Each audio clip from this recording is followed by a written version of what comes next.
Okay. Hello, everyone. Welcome. I apologize for the background noise. This office I'm in is right next to the elevator, so please try to bear with it. Welcome to ARIA The Basics, hosted by the statewide IT Access Initiative, which is under the Maryland Department of Disabilities. My name is Stephen Polacek. I am the IT Accessibility Evaluator here at the Access Initiative. And today we are presenting this in collaboration with the National Federation of the Blind Center for Excellence in Non-Visual Access. I'm joined today by Carl Bellinger, who, if you would go ahead and introduce yourself, please. Certainly. I'm Carl Bellinger. I'm a non-visual accessibility analyst here at the National Federation of the Blind. Again, as Stephen mentioned, with our Center of Excellence in Non-Visual Access, we work with various companies and web developers and things all around the country to help make products more accessible, as well as reviewing products and working with the members of the National Federation of the Blind to advise them on various technologies. As part of today's meeting, you may have received an email.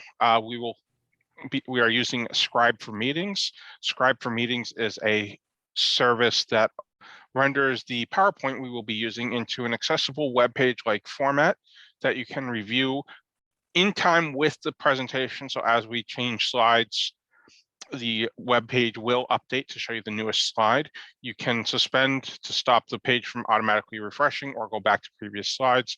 There's also a link at the top to download the entire slide deck as an accessible Word, PDF, EPUB, Braille, or other file formats that you can use as well. Stephen? All right, thank you, Carl.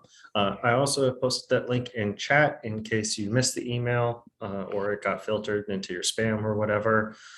We also do have closed captioning today, so please feel free to turn that on by clicking or activating the closed caption button on your menu ribbon for Zoom. As I said earlier, we are recording this presentation. We usually post them on our YouTube channel within 2 to 3 business days. And if you could please hold your questions until the end. This is a somewhat dry topic. Carl and I will do our best to make this as interesting as possible, but just hang in there. With that, let us go ahead and get started. So today's objectives. First, we want to determine what is ARIA and where is it used. Number 2, we want to look at how ARIA changes a website's or widget's interactivity. And then 3, we want to learn how ARIA can actually negatively impact accessibility when it's used improperly. Starting off, what exactly is ARIA? So ARIA stands for Accessible Rich Internet Applications. It's a set of attributes and definitions that's used to assign meaning and behavior to elements for interpretation by assistive technology. In simpler terms, effectively, it can be put into things like HTML and JavaScript and such, and tell like a screen reader or a voice recognition software, this element should function like a button, or it should function like a link, or it should function like a tab, that kind of thing. In and of itself, ARIA is not a language, though. It has to be used in conjunction with something else, like HTML. It won't function on its own, so that's why it is really important, or it's basically the only way it works is if it's put into as an attribute for another thing. It does work with other things, though, like JavaScript, XML, material, other coding systems and languages. So it doesn't change the browser behavior or the style appearance. It changes those interactions for assistive technology. In addition to all this, and to mimicking native HTML or language elements, ARIA can also be used to add additional functions, such as live announcements to a website. It's usually done in conjunction with JavaScript or jQuery, so it's really useful in providing additional functionality to assistive technology users. All right, so The benefits of ARIA. So first, it can make non-native content accessible. As Stephen was mentioning with JavaScript, jQuery, things like that, the screen reader does not know immediately what that's supposed to be. With HTML elements such as a form field, a button, a link, the screen reader can programmatically determine, okay, that's what this is. But with these other languages, it can't do that as easy. So ARIA helps it to know what it's supposed to be and know how to handle it. It can provide additional functionality for dynamic content. Can add live announcements to dynamic content. Help to determine or convey types of HTML content, such as a dialogue or a pop-up, and handle those better. It can also work with widgets and apps, things such as online office apps like Google Docs and Microsoft Office and other complex online applications. Can indicate menus and lists and tab panels. Can provide keyboard shortcuts for different controls and change properties of different controls that the screen reader user is interacting with. You can also use it to label things like form elements and other controls with ARIA label, though if you're using HTML controls, it's better to use the labels options that come with those. All right, next slide.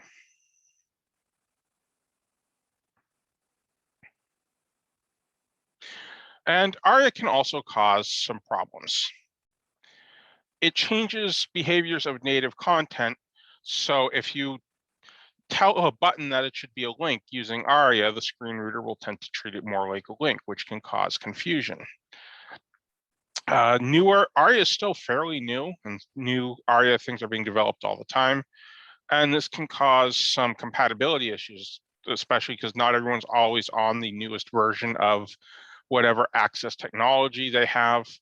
And so you'll sometimes find that newer ARIA properties and roles and things don't interact well with older versions of screen readers, which can cause problems for users. If you don't use it properly, if you say, for example, a role equals grid on a data table, a screen reader and a user who's used this before is going to expect that, oh, I should be able to navigate this with my arrow keys like I would in Excel spreadsheet. But if you just put role equals grid on a data table with nothing else, it's going to cause confusion. Similarly, don't use ARIA menu on something that's just a list of links, like in a navigation. That's going to cause, again, people to expect to be able to use their arrow keys to navigate to a menu bar, when in reality, it's just a list of links that should have been left as a list of links using the list tags. Overuse can cause confusion. Trying to put ARIA labels on things like a text link or on a form field that already has its label can get strange behaviors where some access technologies will read both, some will favor one or the other, and some will read them, may read the traditional label first and then the ARIA, or vice versa, which can cause all sorts of fun confusion. So make sure you really need to have ARIA there before you actually use it, because used well, it can really make some very complex interactions and web things nice to use. If used poorly, though, I have seen some utter train wrecks, which I'll talk more about a little later. Stephen? Okay, I do want to mention quick, because this has come up just as a quick example. When I was testing a website, a form, I was using it worked fine with NVDA because NVDA it took the ARIA and worked with just it. But when I was using VoiceOver on Mac OS, specifically with Firefox, it was having issues interpreting the ARIA. It would either skip it because there were too many to it, because these form fields had ARIA required, they had ARIA labeled by, but then they also had ARIA described by for errors. And eventually it would just be like, okay, this is too much. Here's a quick summary of all of those.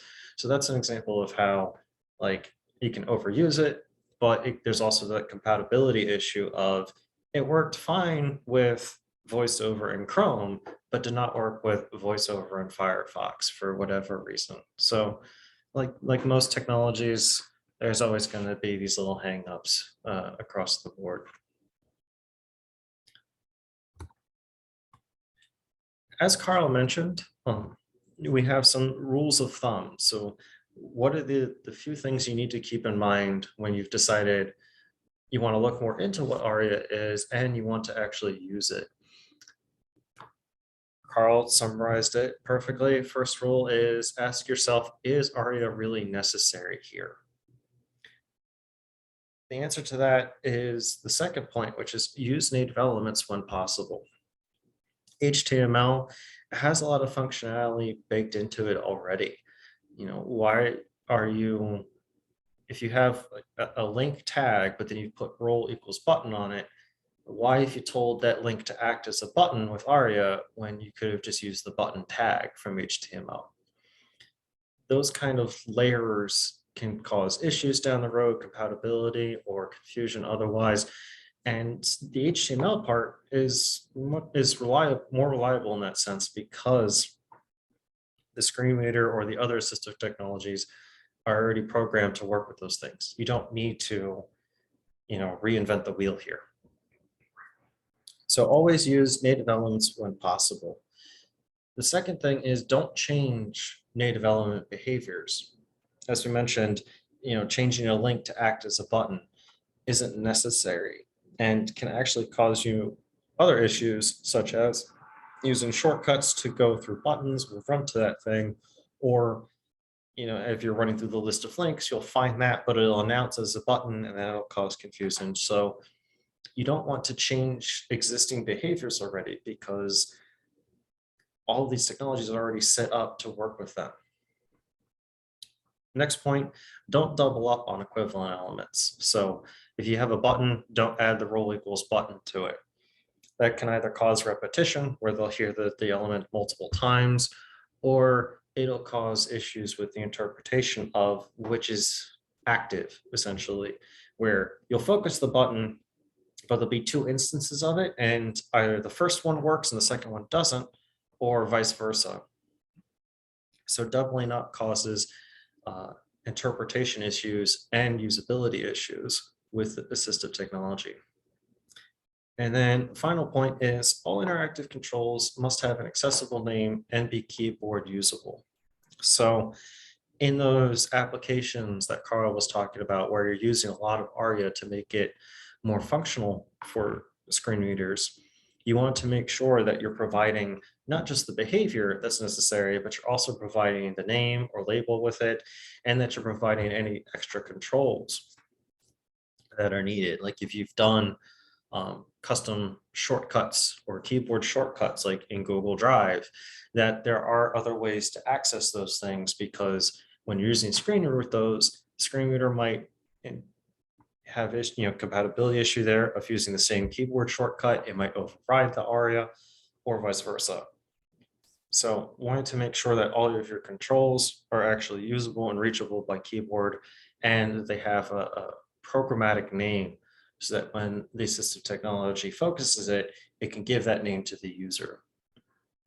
It's also comes up in the Web Content Accessibility Guidelines. So it's kind of a standard accessibility practice. It just becomes more important with ARIA because you usually have to go and define those things rather than relying on just the element itself to do that. That leads us to the authoring practices. So I mentioned WCAG already, Web Content Accessibility Guidelines. Those were created by the Worldwide Web Consortium, W3C, who have also created a best practices guide for ARIA called the WAI-ARIA Authoring Practices, or WAI-ARIA Authoring Practices. There's two versions currently in use, 1.0 that was published in 2014, and then 1.1, which expanded on that and added extra roles and other best practice use as the internet itself evolved. And that was published in 2017. Currently, there is a 1.2 in development. I don't believe they've announced an expected date for publishing that, but you can still go see those. Those are, again, adding additional roles or additional functionalities or best practices as more and more things change across the internet, like HTML5 added new functionality. We now have JavaScript. We have jQuery available from Google Library. As these things are changing, so is the guidelines and practices available. The nice thing about this practice guide is that it explains not just the purpose of ARIA, also goes into the techniques, the methods, the practices for incorporating it in other languages, what you have to do when you're using it, with material or something where you have to define not just behavior, but you have to add a role, a name, you have to add, levels to headings, you have to add menu items and ARIA controls in order to tell the system that this button controls this menu, that kind of thing. It'll give you the whole list of the various roles and their functionalities. It's a really long list, so we're not getting into it at all today. We're just going to give you some examples, but that's going to be your starting point for learning about ARIA. It's available from their website, w3.org, under their standards and guidelines tab. I will share that link after the presentation when I send out the recording. Carl? All right, so we'll get into some of the core components of ARIA.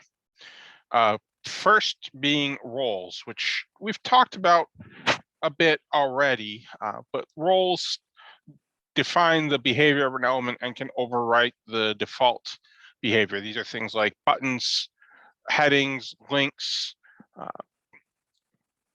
and for non-HTML things like when done with JavaScript, you can have things like menu and tab panel. And these are good for telling a screen reader what something is.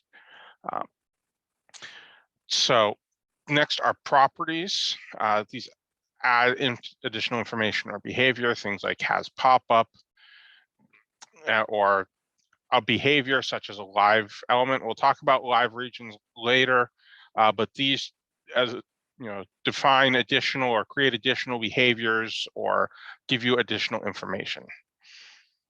State, so things like checked or unchecked of a checkbox, disabled on a button, expanded, collapsed, things like that, for anything that tells you what the state of something is. All right, next slide. We have it on this slide, a picture of some code for a live ARIA, live region. So it can give accessible names to other elements. It can provide labels on forms or alt text for images. ARIA can be used to hide things. So for example, if you have some form fields that pop up for, if you select something in a previous field, you can use ARIA to hide these from screen readers. It can also be used to hide decorative content on a web page and various other things. ARIA can be used to update dynamic content on a website. So when things change, ARIA can be used to help do that. Error validation on forms. So if you submit a form saying you forgot to fill in one of the fields, ARIA can, when you tab to that field, in addition to the screen reader announcing the label, describe, hey, you didn't fill this field in, or this field is in the wrong format, things of that nature. Some sites will also use an Aria-Live region to announce when the form is attempted to be submitted, hey, this form has errors, and along with moving focus to that list of errors, show you what those errors are. All right, Stephen. Okay. So to start off, accessible names and labels. So an accessible name is essentially the identification of an element to a user through either the text or appearance of it itself, or via another method like a label or a description or something of that kind. It can be applied to a number of things like links or buttons and such. But in ARIA's case, that's done through one of three ways. So the first one is ARIA label. So that is used to provide a description or a name that is not visible. So that's you. So you see it mostly when something like an image or something is used as a button, like in the example we give on screen, we have an SVG, which is a programmed graphic, and we've assigned it the role to be a button. In this case, we've added the ARIA label Maryland Technology Assistance Program because the button itself, or the SVG, is supposed to show text saying MDTAP, but we want to make sure people understand what the acronym stands for. So when a screen reader will go to that image, they will instead hear Maryland Technology Assistance Program. So the ARIA label kind of overwrites whatever's in either a label or alt text or what have you, and instead gives that description that's written in it. It doesn't appear on screen though. So if you are instead using like a form field and you have text floating next to it, in that case, you want to use ARIA labeled by, which kind of works the same as the HTML label tag, where it references another element to use as a description. Unlike label, which will use the for attribute to point to something, in this case, ARIA labeled by is actually put on the input and points to another element. So in the example we have a paragraph with the ID label 1 and text, inner text saying first name. Then we have input that is a type equals text, and it's ARIA labeled by the ID label 1. So when a screen reader focuses that input, they will hear the paragraph tag that's actually either next to it or above it, depending on where it is, visually. So it's kind of like the reverse of label, which points to the input ID instead. And then finally, we have ARIA described by. It works the exact same as ARIA labeled by, in that it is an attribute put on something and points to another element. But there is a semantic difference between label and description, where label, we have the idea of this is telling us what this element is, whereas description, it's more about describing what is inside this element, such as an image, or in some cases, an input, where the input, like the example we have is a phone number input, which is a type equals tell, which would force a phone number thing. But we've already described by pointing to a paragraph tag coming later that says phone number should be 10 digits long. This will come up more when we get to error validation and identification, because that's where we see, or at least I have seen it come up quite a bit, where vendors and programmers are using it to put a error message onto an input without it being read until it shows up. It can be used, the same way. It's just there is that semantic difference. So making sure to identify that when you're using it, like, why am I using labeled by versus described by? Now, for removing decorative content,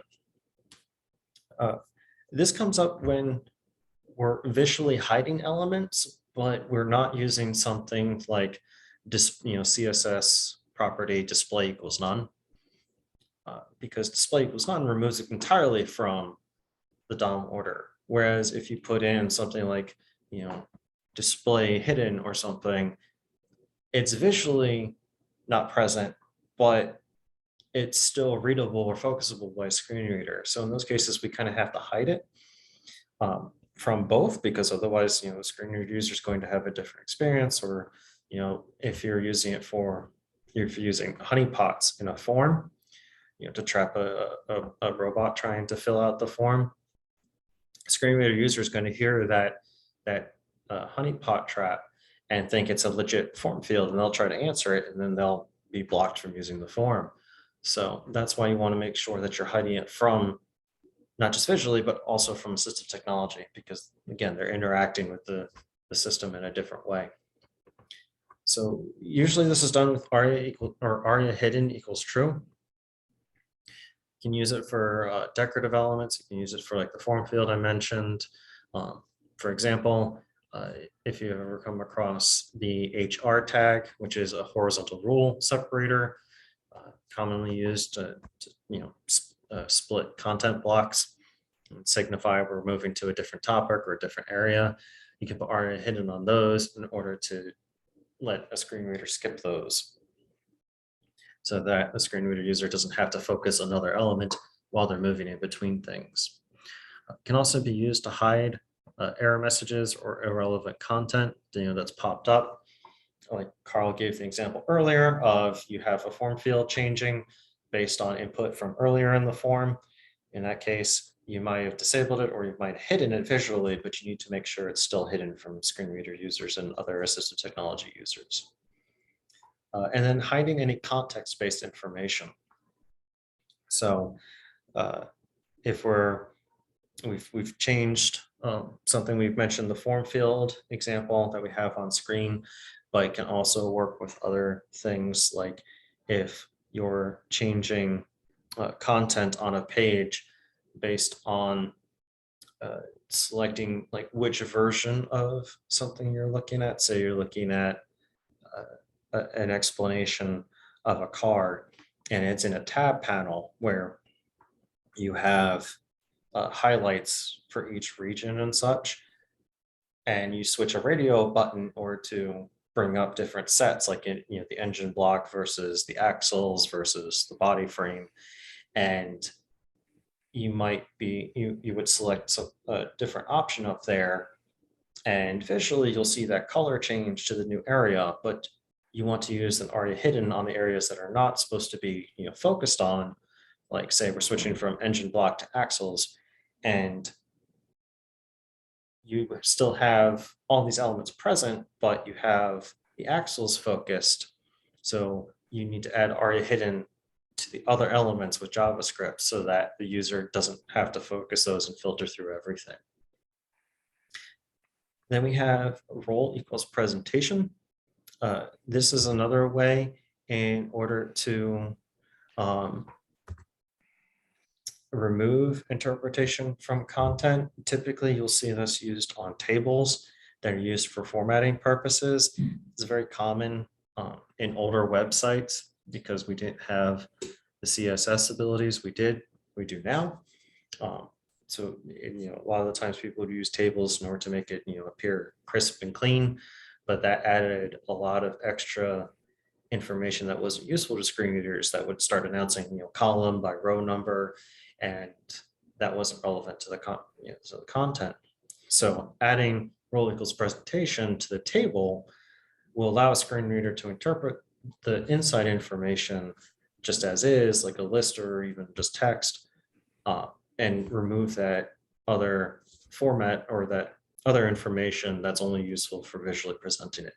I do want to note though, it is best practice not to use tables for this purpose anymore. CSS is really taking up the banner here and made this much more functional without having to use like a table for formatting, especially when you start getting into like reflow and mobile design. So if you're using a table right now for formatting purposes, it's honestly better to rework that to not be a table anymore than to just add role equals presentation. Role equals presentation is a good kind of stopgap solution to help until you get to that point, but ultimately you're going to want to rework that section. And then finally, adding role equals image or role equals IMG or role equals presentation to something like an SVG will determine if it will be read by a screen reader or not. If you're adding role equals image, it'll treat that as an image. If you add equals role equals presentation, it's going to skip that SVG instead. So depending on what you're using that for, you want to consider which role you want to apply. And is this something that a user needs to know? Is it, is it presenting actual information, or is it just space filling to draw someone's eye to a new topic or a news story or what have you? And in those cases, you want to actually remove it from the screen reader's reading order because you want them to have a streamlined experience. All right, Carl. All right. So next, we're going to get into Aria-Live, and we've talked about live regions a little bit so far. But what Aria-Live are is it's a tool that it lets you announce content automatically when it's changed on a web page that wouldn't necessarily be announced otherwise to a screen reader. These are used in a number of circumstances. Notifications about things changing on a web page, error checking. You could use it to announce a timer, that we'll get into how not to do that in a little bit, and various other things, anything that a user might want to know without actually having to scroll to the line where the content is. Aria-Live has two features, assertive or polite. Polite is what you'll want to use the vast majority of the time. That will wait until the screen reader has finished speaking to announce whatever the live content is. Assertive and role equals alert does the same thing as assertive, will interrupt any text being spoken by the screen reader to announce what the content is. Assertive can be useful when used sparingly and properly. For example, when you submit a form using assertive to announce alert, there are errors on this form, is a good use of it. Using assertive on a timer that announces every single second is one of the worst possible uses for it. I have seen pages where the screen reader can't finish reading an entire line because someone used assertive on a timer or stock ticker or something that's updating properly. So it gets through half a sentence and then all of a sudden it's alert, blah, blah, blah, whatever the message is, and then goes on and on. Even if you're not using alert though, you don't want to have anything that updates frequently. So, say if you're filling out an important government form that requires you to pay attention to fields and look up information, you don't want to hear it, blah, blah, blah, edit. And then as you're trying to think of the right answer, you're hearing 1457, 1456, 1455, 1454. And even hitting the control key will only stop the current announcement, but won't stop the live region. So if you really want to convey a timer, you could have it announce every minute or every few minutes, or maybe a little more frequently as time gets down, but don't have a live region that's updating all the time. Next slide. So error validation. This is a common use of ARIA to help people determine if things are being filled out correctly. So one of the common features is having ARIA required. This causes when you tab into a form field, your screen reader will announce required after it gives you the information on the form. People have traditionally done this by using an asterisk after the form field or various other methods, but ARIA required is certainly a good one. It's also the same as the HTML attribute required. ARIA invalid is one that if you're using a field that requires certain formatting, say, for example, an email address or a phone number that has, and you're checking to make sure the formatting is correct, you can use ARIA invalid. This will cause it to trigger if it doesn't contain valid data. But again, this can be overused or improperly used. If you have it set to use a phone number thing, as you type each digit, you're going to hear, 4 invalid, this field is invalid, 1, this field is invalid, 0, this field is invalid, so on and so forth. The much better way to do that is when you could either have it when you tab away from the field or when the field loses focus, or otherwise just when the field is being validated. invalid itself doesn't describe the error. You'll need to use ARIA describe by to give more specifics other than just this field is invalid. So you might have, invalid, this field does not match the proper, you need to have these things for an email address, or your password must have at least 8 characters, blah, blah, blah, and put in those specifications. All right, next slide, Steven. Okay. So ARIA can also be used with widgets and apps. And this is kind of where ARIA actually shines, because this is where the native HTML doesn't have the functionality that's needed. Or we're getting into more complex things like Carl mentioned, using something like Google Drive, where you have a word editor inside your browser window, and that adds all these different menus and options that you can turn on. And this is where ARIA helps kind of delineate all of those things from each other. So we'll see roles dealing with menus here, either accordions or tab panels, where you press a button and it opens a new area below it, or you have a series of tabs, you click one and it displays different content based on which one you've opened.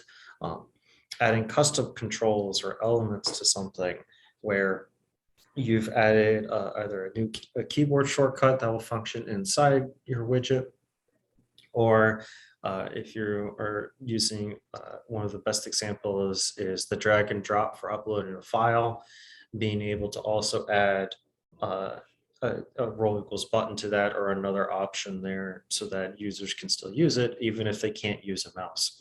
And then finally, role equals application, where this is where you're building this entire system, and Carl will get into that near the end of the presentation.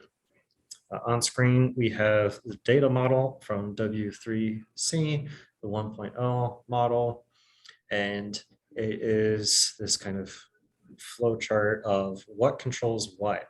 And it's rather complicated. There's at least 5 or 6 levels here, where you're jumping from the main roles in the center down into the different types of controls and such. And then you're going into things like groups and buttons and links. And then, like in the case of group, what is that control? Like group item 1 or group tab panel. And tab panel will have tab number 1 or tab item number 2, that kind of thing. So it's a very useful system, but it can get very complicated quickly. And so that's where it kind of shines in this part, is because we can define all these different things to tell a screen reader exactly how they're going to act.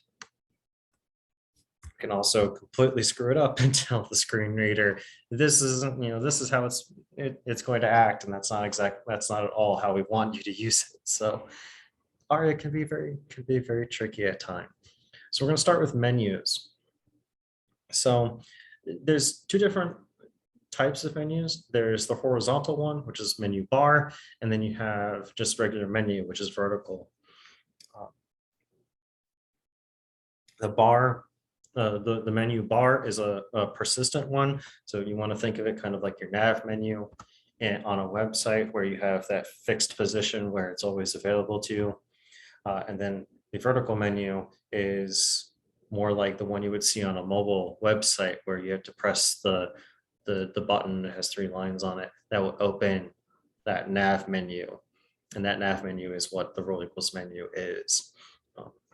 You don't want to use it on a website, because that's actually going to conflict with how HTML will work. But inside a widget or an app, if you have multiple menus for using different settings, or like different topics, like if you're working with a map or something and you want to see, like the list of locations for that's the map is showing, and you have a button to open those, but then you have a separate button to open something like street names or some other form of data. That's where menu is going to be the most useful, is opening and closing those and presenting those items to a user, and allowing the keyboard and screen reader to access them and treat them as if they were those HTML nav menus. Inside those, you want to mark each individual element as a menu item. This is kind of where we were getting into, like, it's not just you have the menu. Now you've got to define every single, child of that item, because otherwise it's either going to inherit or it's just going to be like, okay, you're inside a menu. Now here's this random text that doesn't do anything. So we need to make sure that we're marking individual like list items inside that menu as menu item, so that when you're actually using this with a screen reader or something, it treats it as one whole consistent part. So you go into the menu and then you can move through those menu items. And when you stop at the end, it recycles back to the top and you can move focus out of it to then close the menu. Keep in mind, this does set the expectation of using the arrow keys to navigate instead of tab. Carl mentioned this near the start of the presentation, where you're using the arrow keys to move through those menu items. You're not using tab to move through each link. And then finally, you do have to maintain focus with scripting typically. When you're switching from menu item to menu item, you're usually having to add either ARIA hidden or tab index to it in order to make sure that focus is consistently moving through that list. That's where ARIA gets even more complex, because we can't rely on HTML DOM order to do that kind of thing for us. Carl? All right. So now we have accordions or expand collapse sections and tab panels. These are often used in different things on sites. So for example, ARIA expanded will announce if something's opened or closed. And you can use JavaScript to create the collapsible sections. I often see this on things like frequently asked question pages, or pages where you might have instructions for different operating systems. You can expand or collapse the instructions for the right thing that you need or the question that you care about. Again, if used improper, if not used and you have just the JavaScript, the screen reader won't alert a user if something gets expanded or collapsed, or might even just always show the content, whether or not it's visually expanded or collapsed. So using ARIA expanded to properly both announce the state of this and show or hide the content is definitely key here. Another thing is a tab panel. So you might have this on a settings screen that has, for example, profile information, security, and various other fields. So you'd have your tab list that has those tabs, and then you'd have the role equals tab, which is your tab panel that gains focus when you select something in that tab list.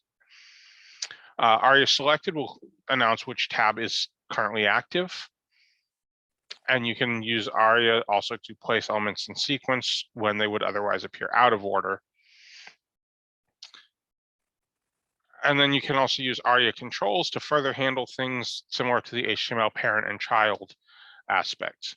And we also have on the PowerPoint or on the Scribe for Meetings webpage a sample of a very basic tab panel or tab list and tab panel block of code here. And we have a link to the Mozilla developers, which has the full sample. Next slide. All right. Custom controls. We have a few things here. The first is ARIA region or group. Some screen readers call these landmarks. These will things be like navigation, main. They denote different sections of a web page. For example, you could use navigation for the top navigation bar of a website, row equals main for the main section. There's article for, say, if you have multiple articles. These are generally not a replacement for good heading structure. Then they should be limited to content that's not accurately described by other roles. And people can use these to navigate through a web page different ways. Headings good heading structure is the more traditional and some would say more popular way of navigating through a web page, but ARIA regions or landmarks are also very valid. ARIA role description can be used with this too. If you don't like navigation for some reason, you can give it a different name.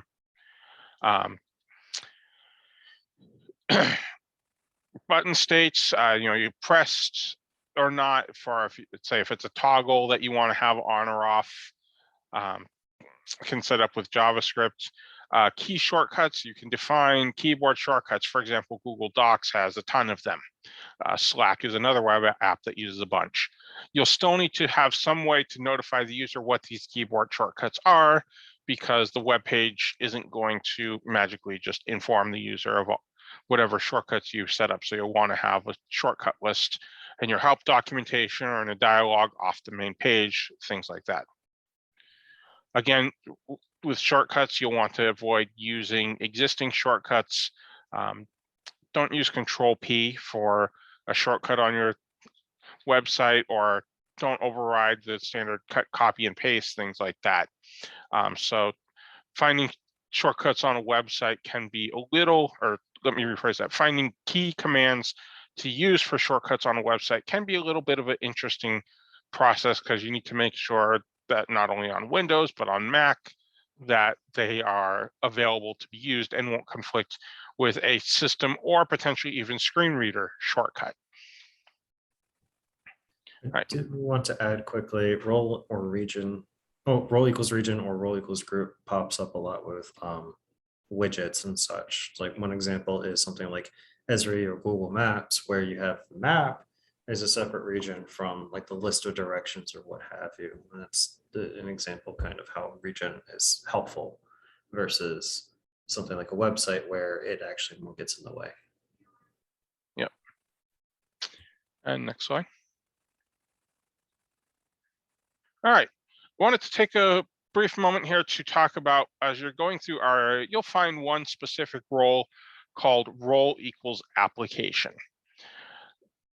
This is a very special role that's used, should only be used if you're doing an advanced web application that has its own sets of keyboard controls, used ARIA for menus and various other things.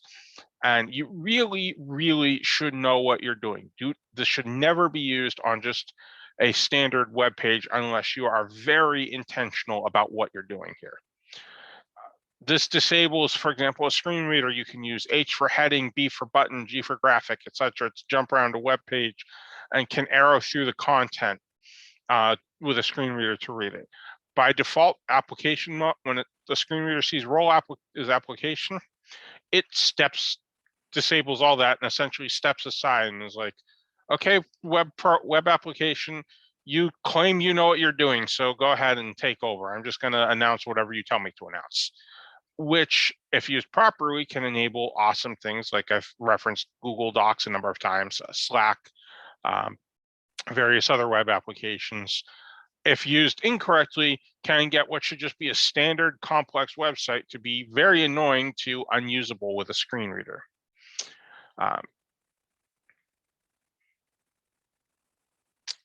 And I just really can't stress enough, really make sure you know exactly what you're doing. All right, Stephen, anything else you want to cover while I set up the demos? Well, that is everything, I believe. I am going to address, there was a question in chat while you go ahead and get set up. I'm going to stop sharing so that you are able to. If there is a map on the background and you don't want streets announced, what's the best practice? So elements that are placed into the background aren't reachable by screen readers or other assistive technology. In those cases, if you're putting like a map as the background and you're putting like street like flags like on a map or something, you put those in the regular DOM order, then that's where you're using something like ARIA hidden equals true. Will remove that specific element from the accessibility tree for a screen reader. So that's pretty much the only way to handle that.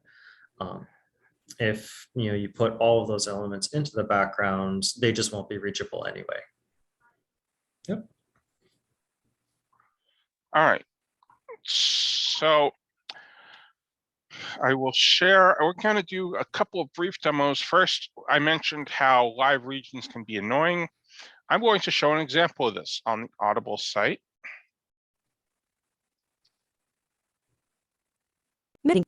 Project Hail. All right, can you hear and see, Stephen? Yes, you are good All to right. go. So this demo, very quickly, List with 11 items. Project. Play sample for Project Hail Mary. Participant. I am now on the play button for the sample. Now, when I hit spacebar on this, it should just start replaying the audio sample for this audiobook I have selected. However, when I hit play, you're going to hear some extra stuff we don't want. 5 o'clock. 2 plus Play 2? sample for Project Hail Mary. Something about the 4:59. question Play irritates sample me. for Project Hail Mary. I'm Play sample tired. for Project. I drift back to sleep. And now I'm just holding the control key for a second while it plays so you can hear that it is playing the book. And then I'll show, even if I tab away from the play button, it still keeps announcing no matter where I am on the page. Play A few sample. minutes pass, then I hear it again. What's 2 plus 2?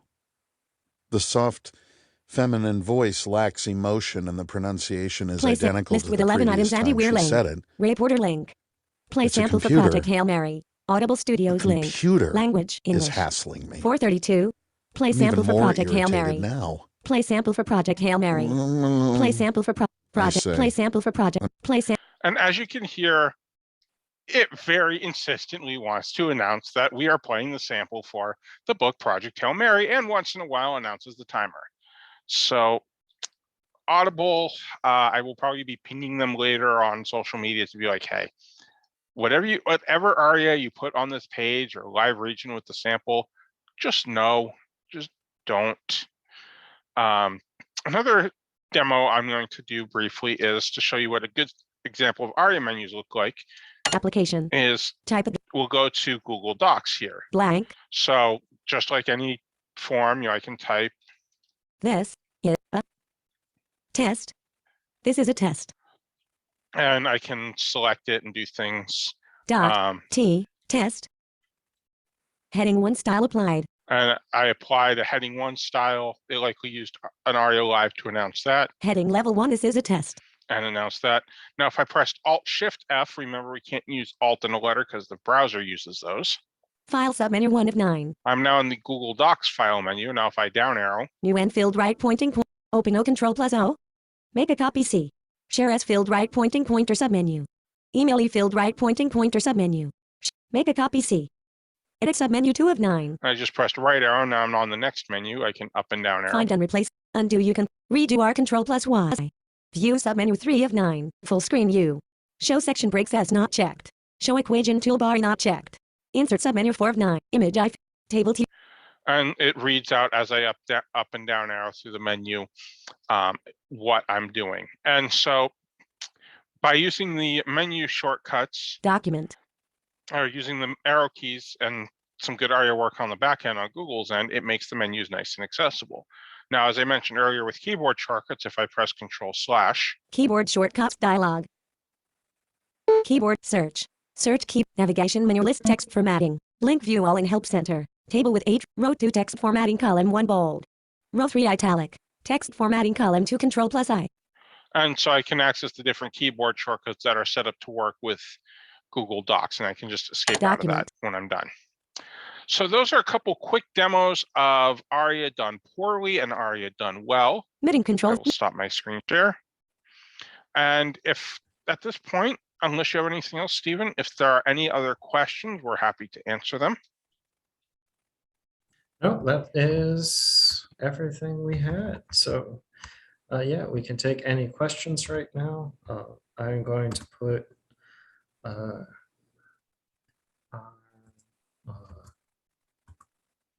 oops. I am trying to put our contact information on screen quickly so that you guys can see it. Go. So Any questions? We did have someone who had one technical issue with hearing the demos. I believe, Carl, correct me if I'm wrong, you still have to have the desktop app running in order to be able to hear that, because I could hear it on my end. If you aren't, though, we were recording this, so it should pop up in the YouTube copy once we post it. Our contact information, if you want to contact me or Andrew Drummond at Maryland Department of Disabilities, you can email us at mdod.nva@maryland.gov. You can also look at our website, mdod.maryland.gov.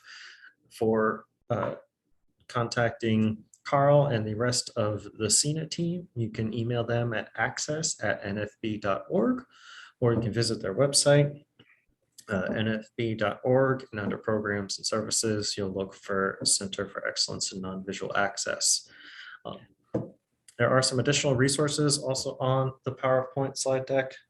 If you're using the script for meetings, you should have those available to you. If not, keep an eye out for the follow-up email, which will have these available to you as well. There's WebAIM's article on ARIA.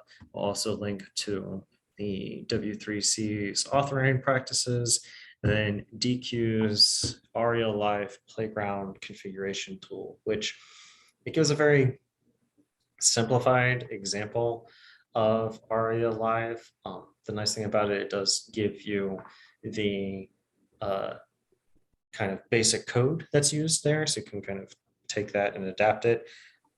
The downside of it is that it's very static and it's not all that great to use or easy to use, so it can be a little problematic, but it gives at least a basic example of Aria-Live and how it can function with the different parts of it. Do you know when the recording will be available? Yes, the recording should be available within 2 to 3 business days. It typically takes pretty much the rest of today in order to process. And then depending on other parts like the captioning and such, it can be a little bit. So look for it probably on Friday. I'll send out an email with it, with the link to it. All right, and I'll just mention, thank you, Stephen, for having me on from the CENA team. Our website, you can get to us like Stephen said, or nfb.org/CENA, stands for CENA. nfb.org/CENA is also the direct route to get there as well. Yes, thank you for joining us, Carl. And thank you for bringing the Scribes for Meetings tool. It's a really neat tool, and we'll look into it ourselves. And I hope everyone here got to try it out and enjoy it, and be able to download the slide deck from there. Or just even, if you want to go back and click a link or something, you should have it right off of that screen instead of relying on chat. So thank you very much, Carl. And with that, I believe we are finished pretty much right on time. I'll leave the meeting room up for a couple more minutes. If anyone needs to copy anything or has a last minute question, I am going to stop the recording here though.